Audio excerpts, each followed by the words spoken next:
네, 바로 시작하도록 하겠습니다. 저는 생각의 차이에서 국어를 가르치는 이금주 강사라고 하고요. 이제 저는 상일여고를 담당하고 있습니다. 오늘은 이제 중학생들 공부법 강연을 하게 되었는데, 이제 저는 예상하기에 학생들이 훨씬 더 많이 올 줄 알았는데, 이제 어머니와 함께 하신 학생들이 많은 것 같아요. 학생분들 손 한번 좀 들어줄까요? 네. 지금 학생들이 생각보다 좀 적게 와서 학년이 좀 궁금하거든요. 몇 학년일까요? 3학년이고 몇 학년일까요? 1학년. 몇 학년일까요? 1학년. 그래서 1학년이랑 2학년이요. 1, 2, 3학년이 다 섞여 있네요. 그래서 오늘 제가 전달 드릴 내용들은 사실 중학교 1학년부터 3학년까지 다 도움이 될 내용 드릴 거예요. 자, 그래서 일단 제가 오늘 강연 제목으로 지금부터 달라지면 고등국어가 쉬워진다 라고 제목을 세웠는데요. 쌤 물어보고 싶은 게 지금 국어 포기한 친구들 없겠죠? 국포자 없겠죠? 제가 중학교 아이들을 보면 제 중학교 아이들과도 수업을 하고 있고 제 중학교 때도 떠올려 보면 중학교 때부터 수포자, 영포자는 종종 있습니다. 사실 선생님 같은 케이스도 중학교 때 사실 수학을 되게 힘들어 했습니다. 그래서 여러분들 지금 학교에서 뭐 단계별로 난이도별로 뭐 수학 하반, 영어 하반 이런 거 따로 없는 걸로 알고 있는데 맞나요? 없죠. 그런 거. 그래서 이제 선생님은 중학교 때 첫 시험을 보고 나서 난이도를 정해주더라고요. 수준을 나눠주더라고요. 그래서 선생님은 중학교 1학년 때 수학 하반이 됐고요. 영어가 하반이 됐습니다. 그래서 이게 1학년 때 이런 낙인이 찍히다 보니까 사실 계속해서 나는 영어를 못하는 아이야. 나는 수학을 못하는 아이야. 좀 이런 생각이 많이 들었던 것 같아요. 그래서 이제 선생님은 중학교 때는 수학이랑 영어를 되게 많이 기피하게 됩니다. 하지만 국어는 되게 좋아했어요. 그래서 국어 공부는 이제 계속 꾸준히 열심히 했었는데, 이제 선생님이 중학교 3학년이 될 때, 이제 3학년 친구는 고민을 하고 있을 거예요. 어떤 고등학교를 가야 되나. 근데 이제 고등학교에는 종류가 여러 가지 종류가 있잖아요. 특목고가 있고요. 특목고나 자사고가 있고, 뭐 일반고가 있고, 또 특성화고가 있습니다. 근데 이제 저 같은 경우는 서울에서 중고등학교를 다녔던 게 아니고, 저는 부산 출신입니다. 부산이기도 하고요. 그리고 또 지금 시기가 많이 달라져서 교육과정도 저 때는 많이 달라서 그때는 일반고를 갈 수 있는 게 70%까지였어요. 그래서 이제 상위 70% 학생들만 일반고에 갈 수 있었고 하위 30% 학생들은 일반고에 가고 싶어도 일반고에 가지 못하는 거예요. 그래서 특성화 고등학교를 갔어야 되는데 이제 제가 중학교 3학년 1학기가 끝나고 퍼센트를 딱 보니까 69%가 나왔습니다. 제가 공부를 생각보다 되게 많이 안 했습니다. 자, 그러다 보니까 제가 69%가 나와서 사실 선생님은 많이 고민을 했어요. 내가 일반고를 가면 하위 1%가 되는 거고 특성화 고등학교를 가면 상위 1%가 될 수 있으니까 그래서 선생님은 정말 고민을 많이 하다가 그래도 특성화고를 가면 취업을 준비하는 친구들이 많기 때문에 선생님은 그래도 대학교를 꼭 가고 싶다 이런 생각이 있어서 내가 하위 1%가 되더라도 꼭 일반고를 가자 이런 생각이 있었어요. 그래서 이제 선생님이 일반고로 진학을 하게 되었고 이제 선생님은 일반고 여고를 나왔습니다. 그래서 이제 선생님이 중학교 3학년 2학기부터 공부를 되게 열심히 하기 시작해요. 그래서 그때부터 내가 안 해왔던 뭐 수학 공부, 영어 공부를 이제 따라잡으려고 되게 열심히 했습니다. 근데 막상 고등학교에 입학하고 나서 시험을 쳐보니까 수학, 영어보다 더 안 나왔던 게 사실 국어였어요. 그래서 국어는 포기한 적이 없거든요. 선생님이 영포자, 수포자는 맞았지만 국어는 되게 좋아했어요. 근데 오히려 포기했던 과목보다 국어가 더 안 나왔던 경험을 하게 되었습니다. 물론 이제 끝까지 열심히 해서 선생님은 그래도 대학교에 잘 진학을 한 케이스인데 실제로도 선생님이 지금 상일여고를 담당하고 있는데 여고 학생들이 첫 시험을 보고 와서 선생님한테 와서 고해성사를 많이 해요. 울면서 많이 찾아옵니다. 그래서 이런 말을 정말 많이 해요. 선생님, 저 중학교 때 국어 90점 이하로 떨어진 적이 없는데 이번에 60점 나왔어요. 50점 나왔어요. 중학교 때는 한 번도 본 적 없는 점수를 고등학교 때 맞는 경우가 생각보다 되게 많습니다. 그래서 사실 제가 이렇게 문장을 적은 거는 지금이 방학이다 보니까 저랑 상담하는 학생들이 되게 많아요. 실제로 이번에 상담을 받은 친구가 이 친구 중학교는 한영중 나왔는데 한영중 다닐 때는 90점 밑으로 떨어져 본 적이 없다. 보통 객관식은 다 맞는 편이고 서술형에서 조금 틀리는 정도였는데 이번에 상일여고에서 60점이 나왔다. 그래서 되게 많이 울고 가서 이제 선생님도 마음이 좀 아팠는데요. 왜 이렇게 국어 점수가 확 떨어질까요? 그 부분을 선생님이 좀 설명을 해드리려고 합니다. 고등학교 국어는 뭐가 달라지길래 이렇게 아이들 점수가 달라지느냐? 자, 비교를 한번 해보겠습니다. 중학교 국어는 교과서 중심이에요. 그리고 고등학교 국어도 마찬가지 교과서도 들어가지만 또 플러스 수능형 문제가 나옵니다. 근데 여러분들이 아직까지는 수능형이라고 했을 때 이게 뭔지 좀 느낌이 잘 안 오실 거예요. 수능형이라고 하면 여러분들 이제 고3이 되면 수능을 보게 될 텐데 수능은 시험 범위가 고등학교 때 배운 3년 전체 내용이 시험 범위입니다. 그런데 시험 범위라고 했을 때 학교 내신에서는 보통 작품이 정해져 있잖아요. 어떤 작가의 어떤 시가 들어갈 거다. 어떤 작가의 어떤 소설이 들어갈 거다. 특정 작품들이 정해져 있지만 수능에서는 특정 작품이 나온다고는 예고해 주지 않습니다. 정말 포괄적으로 광범위하게 고등학교 때 배운 내용 중에서 어떤 작품이 나올 거다 정도만 나오기 때문에 내가 처음 보는 낯선 작품,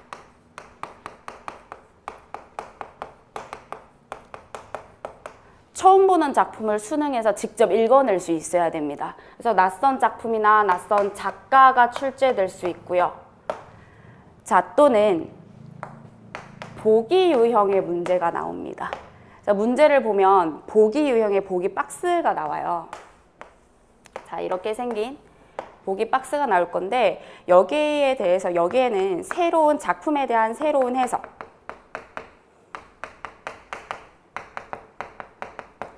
학교에서는 알려주지 않았던 새로운 관점 등이 설명이 되어 있습니다.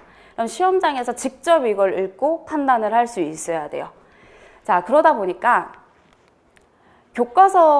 중학교 국어에서는 교과서 중심으로 나오다 보니 암기 비중이 굉장히 높습니다. 그래서 사실 중학교 국어를 잘하는 친구들은 성실한 친구들이 잘해요.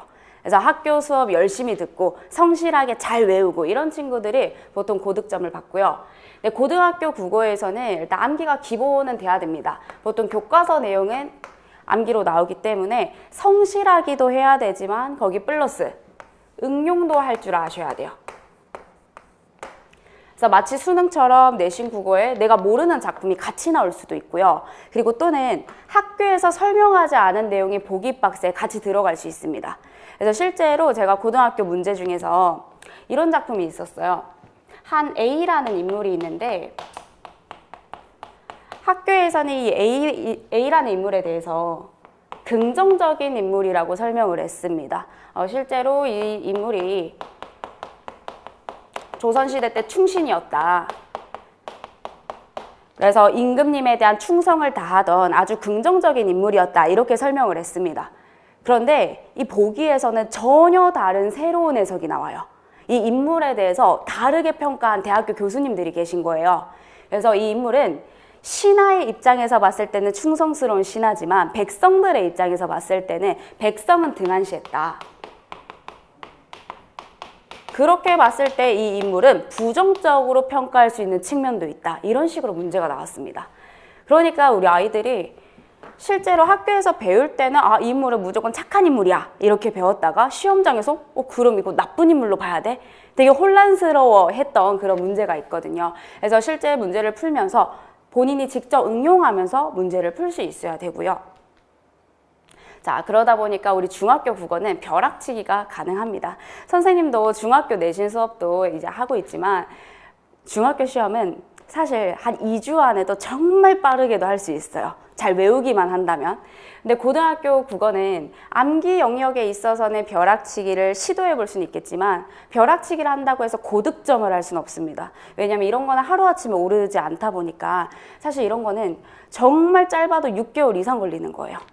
그래서 지금 중학교 친구들이 1학년부터 3학년 친구들까지 있는데 우리 3학년 친구들은 지금부터 좀 시간이 그리 많이 남지 않았어요. 그래서 고등학교 입학 때까지 이 사고력 연습을 많이 하셔야 되고요. 그리고 1, 2학년 친구들도 지금부터 꾸준히 조금씩 하셔야 됩니다. 자, 그래서 이제 이런 이유 때문에 중학교 때는 내가 항상 90점 이상 나오더라도 고등학교 때 이 사고력 문제에서 막혀서 60점 이하, 50점대, 60점대 이렇게 나오는 경우들이 있습니다. 자, 이건 제가 이 근처 중학교 기출문제를 가져와 봤고요. 여러분들 이런 문제 유형 많이 보셨을 거예요.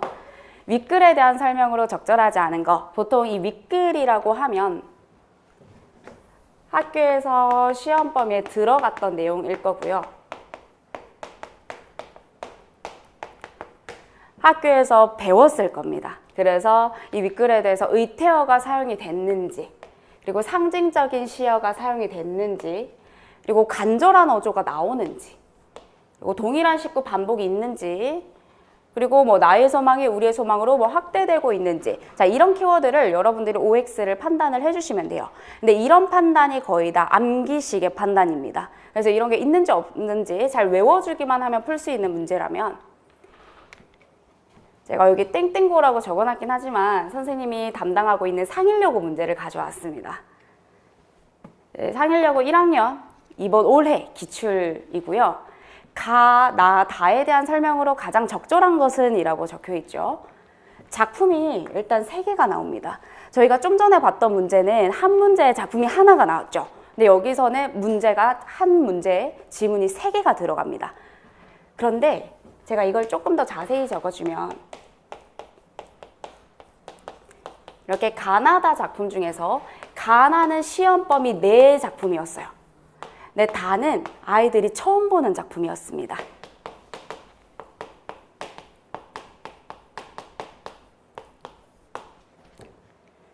그래서 처음 보는 작품에 대해서 다 선지를 보면 가는 다와 달리 수미상관을 활용하여 구조적 안정감을 부여하고 있다.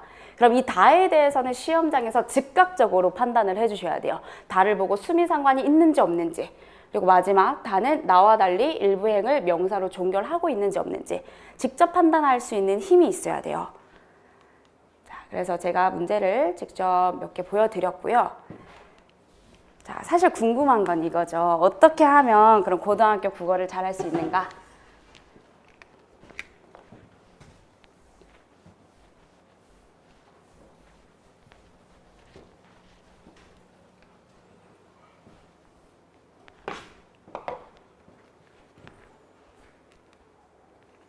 자, 첫 번째 팁입니다. 자, 이 자료를 아마 받으셨을 거예요. 그래서 이 자료랑 같이 보시는 게 좋을 것 같고요. 페이지가 4페이지입니다. 네, 4페이지는 방금 제가 쭉 설명드렸고 이제 5페이지부터 같이 보도록 하겠습니다. 중학생 친구들한테 제가 정말 강조드리고 싶은 거는 문학 작품을 일단 많이 배우자. 다다익선입니다. 많이 알고 있으면 많이 알고 있을수록 좋아요. 근데 이제 몇몇 친구들은 이런 의문을 가질 수 있어요. 선생님 어차피 많이 배워도 그 많은 작품 100개를 배우든 200개를 배우든 다 기억하지 못하지 않나요? 근데 왜 많이 배우는 게 중요한가요? 라고 생각할 수 있어요. 그런데 이제 선생님은 이 문학을 많이 알고 있는 게 중요한 이유가 그 문학이 꼭 나오기 때문이 아니라 데이터를 쌓아주는 과정이라고 생각해 주셔야 돼요.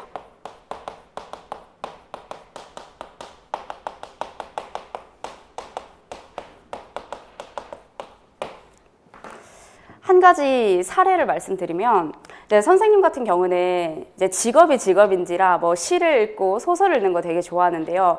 사실 선생님은 뭐 드라마나 영화를 보는 거를 별로 그렇게 좋아하진 않아요.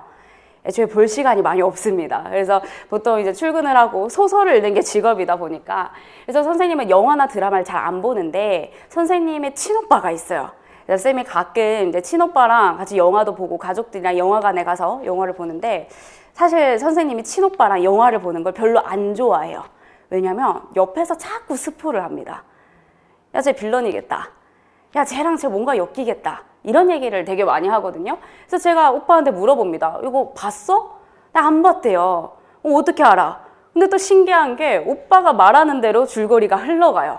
그래서 보통 왜 그런가 하고 보니까 쌤 오빠는 되게 옛날 때부터, 어렸을 때부터 영화를 정말 좋아하더라고요. 그래서 항상 밥 먹을 때도 혼자서 휴대폰 딱 틀어놓고 밥 먹고요. 혼자서 노트북 틀어놓고 영화 보면서 밥 먹고요. 그러니까 항상 영화를 되게 좋아하던 이제 사람이었는데, 그렇게 영화를 계속 보다 보니까 어떻게 주로 스토리가 흘러가는지, 그 스토리의 구성을 되게 빠르게 파악을 하더라고요. 그게 알고 있는 영화가 많다 보니까 이런 걸 빠르게 캐치할 수 있습니다. 그래서 선생님은 영화를 많이 안 봤기 때문에 쌤은 영화에서 그런 눈치를 채는 속도가 느려요. 그래서 쌤은 다 감독이 알려주고 나서야 이런 뜻이었구나. 하지만 쌤은 반대로 소설을 많이 읽다 보니까 뭔가 소설에서 많이 나오는 그런 흔적들이 있다. 그 흔적들, 그런 힌트들을 보고 이거 이렇게 흘러가겠구나 예상이 되는 것들이 있습니다. 또 한 가지 예시를 보여드리겠습니다. 고전문학에서 여러분들 아직 고전 소설을 많이 안 읽어보셨겠지만 이런 스토리 구성이 되게 많아요. 주인공이, 보통 고전문학의 주인공은 고난을 겪는 경우가 되게 많습니다. 이 주인공을 시샘하고 질투하는 그런 주변의 인물들이 많아요. 자, 그러면 이 주인공이 주변의 악인으로 인해서 시련을 겪게 됩니다. 근데 이 시련 중에서 어떤 시련들이 좀 많냐면요, 집에 불을 낸다던가 또는 주인공을 물에 빠뜨린다던가 이런 시련들이 많아요.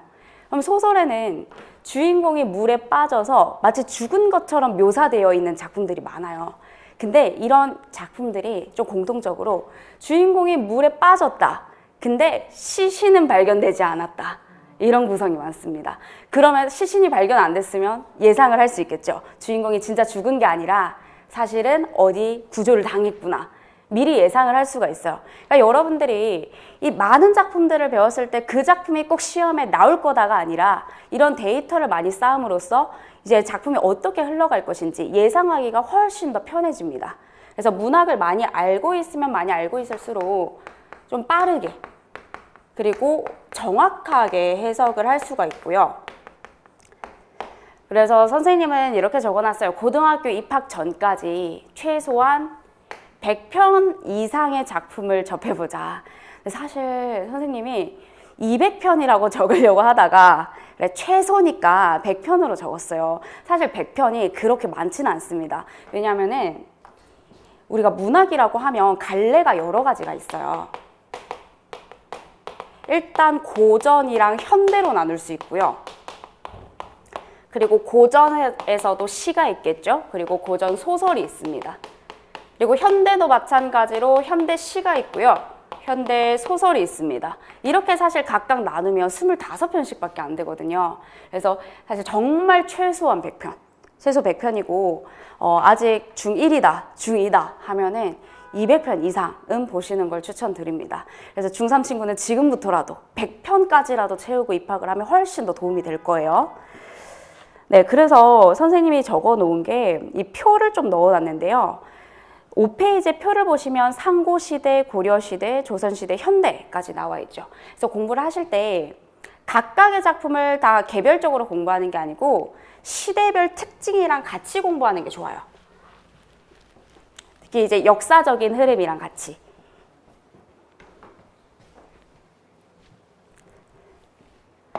네, 그래서 보통 이제 고려시대에는 뭐 어떠한 사건이 일어났는지, 특히 조선시대는 그 한국사 내용이랑 좀 많이 연계가 됩니다. 그래서 뭐 조선 전기의 작품들, 조선 후기의 작품들, 그래서 한국사의 흐름에 따라서 공부를 같이 해주는 게 좋고요. 그리고 시대별의 특징뿐만 아니라 작가 특징이랑도 같이 공부를 해주는 게 좋습니다. 요거는 좀 따로 적어 줄게요. 시대별 특징이랑 작가 특징들. 그래서 좀 대표적인 작가들은 같이 공부를 해두는 게 좋습니다. 그래서 이거는 오늘 학생 친구들이랑 같이 해보려고 제가 작품을 하나 가져왔어요. 자, 여러분들 졸리겠지만 눈을 뜨고 이 작품을 한번 읽어볼게요. 육첩방은 남의 나라. 창밖에 밤비가 속살거리는데 등불을 밝혀 어둠을 조금 내몰고 시대처럼 올 아침을 기다리는 최후의 나. 자, 이거 고등학교에서 정말 많이 나오는 작품입니다.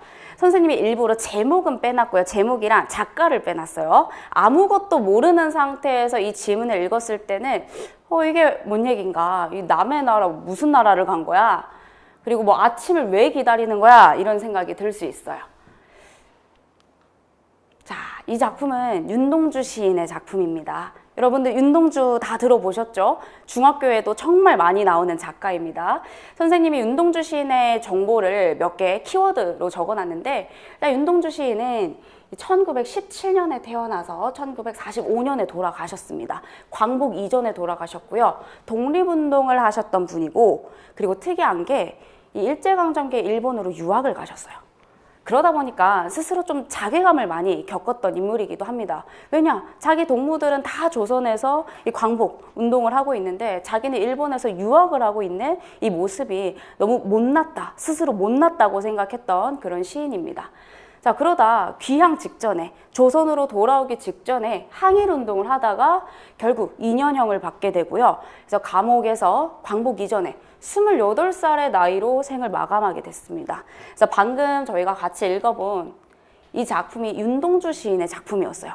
그럼 이 작품의 작가 윤동주라는 사람을 알고 나서 다시 보면 육첩방은 남의 나라다. 윤동주와 관련된 남의 나라가 어딜까?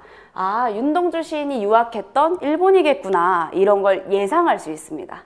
자, 그리고 이연에서도 등불을 밝혀 어둠을 조금 내몰고 시대처럼 올 아침을 기다린다. 진짜 시간적으로 아침을 기다린다는 의미가 아니고 윤동주 시인이 기다렸던 이 광복의 날을 아침이라고 표현을 했구나. 이런 걸 파악하실 수 있어요. 그래서 이런 데이터가 많을수록 훨씬 더 현대시를 해석하는 거, 소설을 해석하는 그 범위가 넓어질 수 있습니다. 자, 그리고 이제 두 번째 팁인데요. 내가 직접 작품 해석을 해보자. 자, 여러분들 이제 학교에서 또 국어 수업 들을 거고 또 학원을 다니는 친구들도 있겠지만 보통 이제 국어 수업을 들을 때 이렇게 설명을 들을 거예요. 학원쌤이나 학교쌤이 여기 밑줄 그어. 그럼 밑줄 딱 긋고 여기 역설법. 여기 밑줄 긋고 이거 화자. 이런 식으로 필기를 하겠죠. 자, 이걸 성실하게 외우기만 해도 점수가 잘 나올 텐데 사실 고등학교에서는 낯선 작품이 나오기 때문에 여러분들이 직접 그런 해석을 할 수 있어야 돼요. 그래서 해석이라고 하면 내용을 파악하는 거는 기본이고요. 줄거리를 파악해야겠죠. 자, 그리고 국어에서 많이 나오는 표현법들, 얘가 직유법인지 의인법인지 이런 화류법인지 역설법인지 이런 표현법들도 직접 파악해보는 게 필요합니다. 자, 그래서 요것도 선생님이 시간을 한 30초 정도 줄 테니까 여러분들이 한번 볼까요? 어떤 내용인지, 그리고 본인들이 배운 개념들 한번 적용을 해봅시다.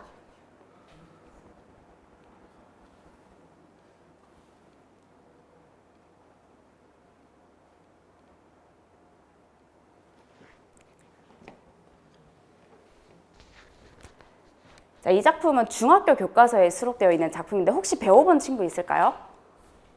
아, 배워본 적 있구나. 자, 여기 보면 이제 학교에서 수업을 듣는다라고 치면 다 필기를 해줄 거예요. 눈발은 어떤 의미인지, 그리고 진눈깨비, 그리고 따뜻한 한방눈이 어떤 의미인지 다 필기를 해주시겠지만 여러분들이 어느 정도의 해석을 스스로 해보면 좋냐면 진눈깨비는 되지 말자. 여기 서술어에 되지 말자가 나와 있죠. 그러면 여기 이 글의 화자는 진눈깨비를 좋아할까요? 싫어할까요? 싫어하겠죠. 되지 말자라고 했으니까. 그리고 마지막에 따뜻한 한방눈이 되어내리자. 그럼 한방눈은 좋아하겠죠. 그런 식의 해석이라도 여러분들이 혼자서 계속 스스로 해보는 연습들이 필요합니다. 자, 그리고 세 번째, 오답을 꼼꼼하게 하자. 사실 당연한 얘기긴 한데요. 국어 오답을 제대로 못하는 친구들이 너무 많습니다. 그래서 오늘 선생님은 채점을 어떻게 하는지부터 알려드릴 거예요. 여러분들 국어 문제가 1번, 2번, 3번 이렇게 쭉 있을 거예요. 그런데 제일 최악의 방법은 뭐냐면요. 채점을 할 때 빨간 색깔로 채점을 하시겠죠? 맞았다, 틀렸다, 정답 4번이네, 틀렸다, 정답 5번 바로 체크하는 친구들이 있어요. 자, 이게 제일 최악의 방법이에요. 공부를 안 하는 거랑 똑같습니다. 그래서 사실 국어는 언제 성적이 오르냐면 오답을 하면서 성적이 오릅니다. 자, 오답을 할 때 여러분들이 꼭 뭘 해주셔야 되냐? 사고 과정을 바꿔주셔야 돼요. 사고 과정의 교정이 필요합니다. 사실 이제 선생님은 아까 중학교 때 수포자라고 얘기를 했었잖아요. 이제 선생님이 수포자였다가 결국에 나중에 1등급까지 올렸거든요, 수학을. 그래서 오히려 국어보다 더 많이 올렸어요, 수학을. 근데 수학은 어떻게 했냐면 엄청 많이 풀어봤어요, 문제를. 양으로 승부를 했습니다. 근데 수학이랑 국어의 되게 큰 차이점이 뭐냐면 사실 수학은 문제를 풀었을 때 공식을 잘못 접근한다든지 중간에 계산 실수를 하면은 답이 다르게 나올 수밖에 없어요. 그래서 답을 맞췄다는 건 보통 제대로 된 공식으로 정확한 계산을 했다는 의미가 됩니다. 그런데 국어는 사실 계산을 하는 게 아니잖아요. 문장 형식으로 되어 있다 보니까 사실 정말 엉터리의 근거를 가지고 풀었는데도 맞췄을 수 있어요. 그래서 학생들이 정말 많이 하는 착각이 저는 다 맞았으니까 다 알고 있어요 라고 생각하는 경우가 있는데 사실 그 맞은 근거를 들어보면 제대로 된 근거가 아니라 그냥 감으로 찍어 맞췄거나 아니면 본인만의 뇌피셜로 본인만의 주관적인 근거로 풀었을 가능성도 있습니다. 그래서 여러분들 채점을 하실 때 어떻게 하셔야 되냐면 맞았는지 틀렸는지만 체크를 하셔야 돼요. 정답 표시를 절대 하시면 안 됩니다. 정답 표시를 하지 말고 본인이 직접 다시 한번 풀어봐야 돼요. 그리고 다시 한번 풀어볼 때 선생님이 여기 적어놨는데 각 선택지마다 왜 맞았는지, 왜 이게 적절한 건지, 왜 틀렸는지를 다 근거를 적어볼 수 있어야 돼요. 그래서 선생님이 예시로 이걸 가져와 봤는데 1번 선지가 들렸다. 그럼 의성어라는 키워드가 들렸다. 그럼 의성어 X하고 그 외 의태어 이렇게 바꿀 수 있어야 되고요. 그리고 뭐 이런 것들 가는 다와 달리가 아니라 둘 다 수미상관을 활용했다. 또는 이런 순서가 바뀌어 있는 경우가 있거든요. 나는 가와 달리가 아니고 가는 나와 달리다. 이런 식으로 하나하나 오답을 하셔야 돼요. 그래서 사실 이렇게 오답을 꼼꼼하게 하면 시간이 되게 많이 걸리거든요. 그래서 선생님이 얘기하고 싶은 건 국어는 양으로 승부하는 과목이 아니고 질로 승부를 해야 됩니다. 그래서 문제를 풀 때는 100문제, 200문제를 푸는 게 중요한 게 아니라 문제를 풀 때는 10문제를 풀더라도 선택지를 하나하나 꼼꼼하게 분석을 하셔야 돼요. 그래서 선생님이 지금도 고등학생들 방학 수업을 하고 있는데 숙제를 매일매일 내주고 있거든요. 그래서 선생님이 매일 내줄 때 막 지문을 100지문을 풀어라 이렇게 내지 않습니다. 선생님이 고등학생들 지금 문제를 풀릴 때는 문학 한 지문, 독서 한 지문을 매일매일 풀리게 해요. 그러면 사실 매일의 문제는 한 10문제 정도밖에 안 되거든요. 근데 10문제지만 선택지는 50개의 선택지가 나옵니다. 그 50개의 선택지를 다 직접 분석할 수 있어야 돼요. 그래서 선생님이 아까 문학의 작품은 많이 알고 있을수록 좋지만 문제는 무조건적으로 많이 푼다고 좋은 것은 아닙니다. 그래서 오답을 꼼꼼하게 하셔야 되고요. 자, 그리고 네 번째 팁입니다. 자, 이거는 사실 중학교 때는 여러분들이 체감하기 힘들 거예요. 그런데 고등학교 입학하면 정말 그때 국어 선생님이 했던 말이 맞구나 하고 느낄 텐데 과목 편식을 하면 국어를 잘하기가 정말 힘듭니다. 여러분들 이런 얘기 많이 들어보셨을 거예요. 국어가 일단 우리말을 독해하는 거다 보니까 국어를 못하면 다른 과목을 잘하기가 힘들다. 사실 그것도 맞는 말입니다. 왜냐면 모든 과목이 다 국어로 이루어져 있으니까 국어에서 독해가 막히면 과학도 독해가 안 될 거고요. 사회도 독해가 안 될 거예요. 근데 반대로 여러분들 사회과학을 못하는 것도 국어에 영향을 줄 수 있어요. 왜냐하면 이제 고등학교에는 국어의 영역이 크게 3가지로 나뉩니다. 자, 이거는 제가 배포용 자료에 따로 적어두지 않아서 따로 좀 메모를 해두시는 게 좋을 것 같습니다. 고등학교 국어는 크게 3가지 영역으로 나뉘는데요. 일단 여러분들 잘 아시다시피 문학이 있고요. 그리고 문법이 있습니다. 그리고 마지막으로 독서라는 영역이 있어요. 보통 중학교에는 문학과 문법 중점적으로 시험을 보게 될 거예요. 그런데 독서라는 영역은 여러분들이 일상에서 쓰는 뭐 책을 읽고 이런 독서라기보다 독해라고 보시면 됩니다. 그래서 이 독서 영역에는요, 뭐 인문, 철학, 역사, 자, 그리고 경제, 문화, 그리고 과학, 기술, 이런 것들도 다 독서에 들어가는 영역이에요. 그래서 쌤이 예시를 넣어놨는데요. 여러분들 오해하시면 안 됩니다. 이거 국어 지문이에요. 이제 고등학교 국어 모의고사에 나온 지문인데 거의 과학 같죠? 그래서 선생님이 특히나 이 노란 색깔로 표시한 거 보면 톨루엔 분자 하나에 3개의 수소 분자가 결합할 때 각각의 수소 분자가 탄소와 수소 원자 간의 결합을 2개씩 만들며 MCH 분자 하나가 생성된다. 근데 선생님이 알기로 분자와 원자 이런 거 중학교 1학년 때 배우는 거 맞나요? 중학교 때 배웠죠? 분자, 원자. 여러분들 벌써 편식을 하시면 안 됩니다. 그래서 아마 중학교 때 배우는 개념으로 선생님이 알고 있어요. 그래서 만약에 특히 이런 친구들 있거든요. 예체능을 준비한다, 미술을 준비한다, 이런 친구들 보면은 예체능 계열에서는 수학이나 뭐 과학 과목을 안 보는 경우가 많아요, 대학교를 갈 때. 그래서 특히나 예체능을 준비하는 친구들이 과학을 포기하는 경우가 많습니다. 근데 예체능 계열에서 중요하게 보는 게 국어랑 영어랑 사회 과목은 되게 중요하게 보거든요. 국어를 잘해야 되는데 과학을 포기해버리면 국어가 어려워지는 그런 현상이 나타납니다. 자, 그리고 이거 2번째 예시인데요. 얘 같은 경우는 법에 관련된 지문이에요. 실제로 오늘 쌤이 수업을 하고 온 지문입니다. 오늘 낮에 고등학교 2학년 학생들과 수업을 했는데 여기 보면 주택 임대차와 관련된 내용입니다. 그래서 뭐 계약을 어떻게 하는지, 상가 건물 임대차를 어떻게 보호하는지, 이런 내용들은 사회에서 어느 정도 임대차 이런 용어들을 배울 수 있어요. 그래서 사회나 과학 이런 탐구 과목에서 포기를 하게 되면 국어에도 영향을 줄 수 있습니다. 그래서 특히 여러분들 중학교 때 배웠던 개념들도 고등학교 국어 지문으로 나올 수 있어요. 그래서 과목 편식 없이 열심히 공부를 하는 게 국어에 필요하고요. 자, 오늘의 마지막 팁입니다. 고등학교 모의고사를 미리 접해보는 게 필요해요. 여러분들 고등학교에 가면 시험을 되게 자주 친다는 얘기 들어보셨나요? 고등학교에 가면 2가지의 시험이 있어요. 내신 시험이 있고요. 모의고사라는 시험이 있습니다. 내신은 여러분들이 중학교 때도 봤던 중간고사, 기말고사라고 생각하시면 돼요. 그럼 중간고사는 보통 1학기 때 4월에 한번 보고요. 그리고 7월쯤에 기말고사를 보게 되고요. 그리고 2학기가 되면 한 10월 초쯤에 봅니다. 9월 말에서 10월 초에 2학기 중간고사, 마지막 12월에 2학기 기말고사를 쳐요.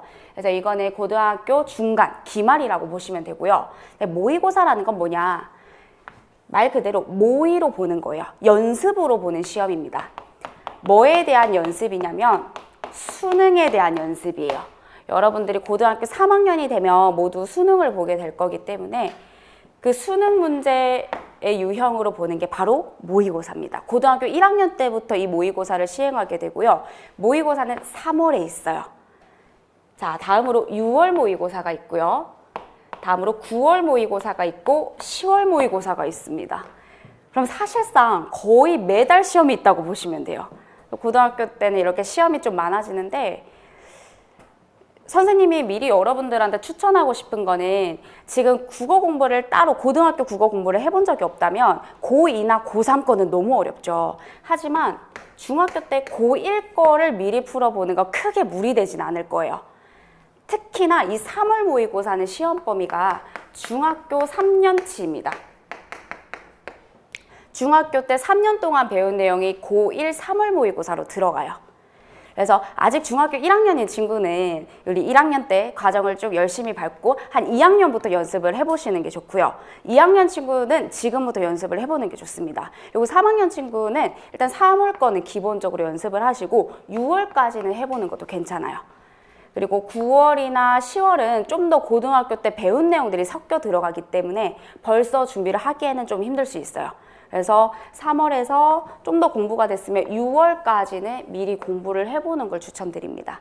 그래서 이거 공부를 할 때 아까 선생님이 팁 중에 줬던 거, 오답을 꼼꼼하게 하는 거, 채점 어떻게 하는지 이런 것들을 충분히 반영해서 연습을 해보시고요.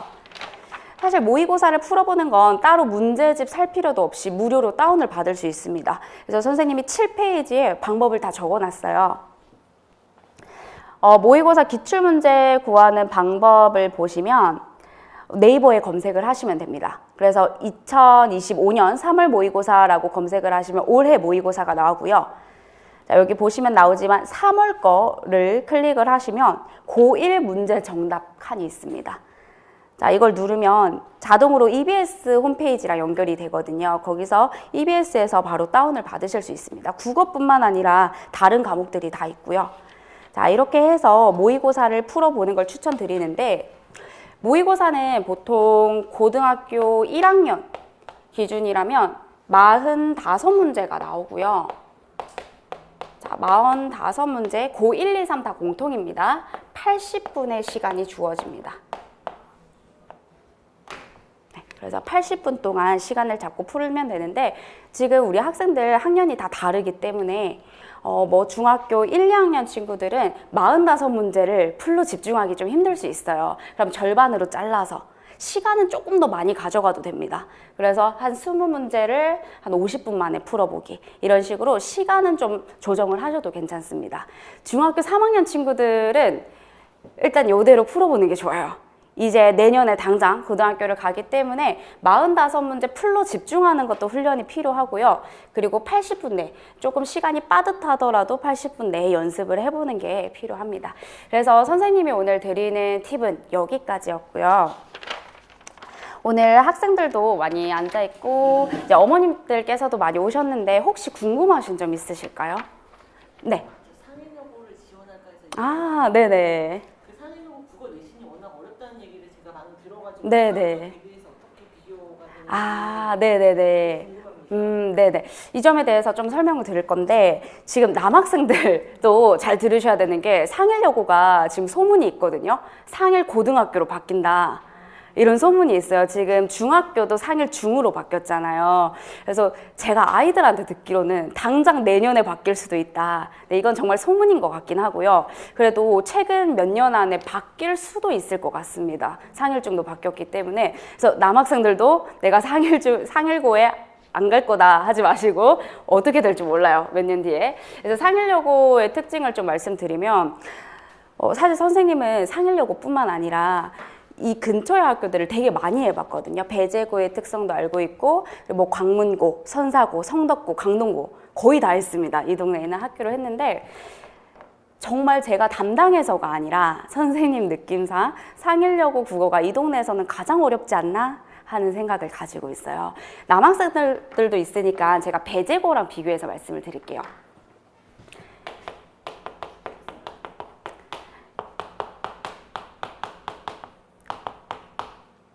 이제 배제고 남고죠, 지금. 그리고 상일여고 여고인데 두 학교 다 국어가 되게 어렵습니다. 그런데 어떤 느낌이냐면 배제고는 좀 양으로 승부하는 느낌이에요. 시험 범위가 되게 많이 들어가요. 시험 범위가 되게 많이 들어가는데, 또 배제고 학생들이 힘들어하는 것 중에 하나가 시험 범위가 많이 들어가니까 이게 모든 범위가 다 시험에 출제가 되는 게 아니라요. 시험 범위가 한 100만큼 들어갔다면 시험에 출제되는 건 여기서 50%만 나오는 거예요. 그래서 아이들이 실제로 저한테 물어봤던 게, 쌤, 저 이거 공부할까요 말까요? 뭐가 나올 것 같아요? 벼락치기를 어떻게든 해야 되는데 이 100을 다 공부할 수는 없으니까 50만큼이라도 하겠다, 이런 친구들이 있었거든요. 보통 이제 배제고는 시험 범위가 교과서 들어가고요. 그리고 모의고사가 보통 들어가더라고요. 그래서 모의고사가 총 4번 치러졌죠. 그래서 3월, 6월, 9월, 10월에 보는 모의고사가 각각 이런 식으로 들어가는 경우들이 많았습니다. 그래서 뭐 몇 년도 모의고사가 들어가는지는 항상 해마다 달라졌거든요. 그래서 배제고 같은 경우는 시험 범위 양이 많다 보니까 학생들이 시험 대비 자체를 되게 힘들어하는 경우가 있었고요. 사실 상일여고는 배제고에 비하면 시험 범위는 한 3분의 2 정도? 그래서 범위 자체의 부담은 적어요. 그런데 제가 느끼기에는 이 배제고보다 외부 작품이 훨씬 더 많이 나옵니다.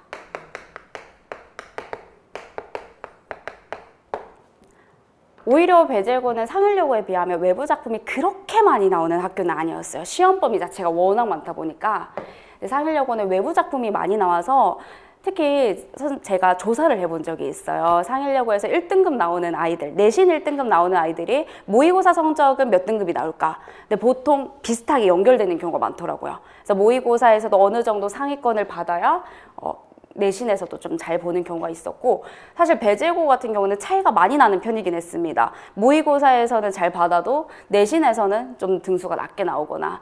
그래서 어쨌든 상일여고는 특징이 외부 작품이 많이 나오기 때문에 지금 상일여고를 조금이라도 염두에 두고 계신다면 특히나 오늘 선생님이 얘기했던 것 중에 작품을 많이 공부하자. 특히 상일여고는 현대시가 좀 어렵게 나와요. 그래서 현대시에 대한 연습을 좀 많이 해보시는 게 좋습니다. 그리고 혹시 또 다른 궁금하신 점 있으실까요? 괜찮으신가요? 네, 알겠습니다. 오늘 공부법 강연은 여기까지 하도록 하겠습니다. 오늘 영어도 들으시면 영어는 6시 정각부터 시작하는 걸로 알고 계셔서 잠깐 휴식 시간 가지고 영어 선생님 들어오실 겁니다. 네, 감사합니다.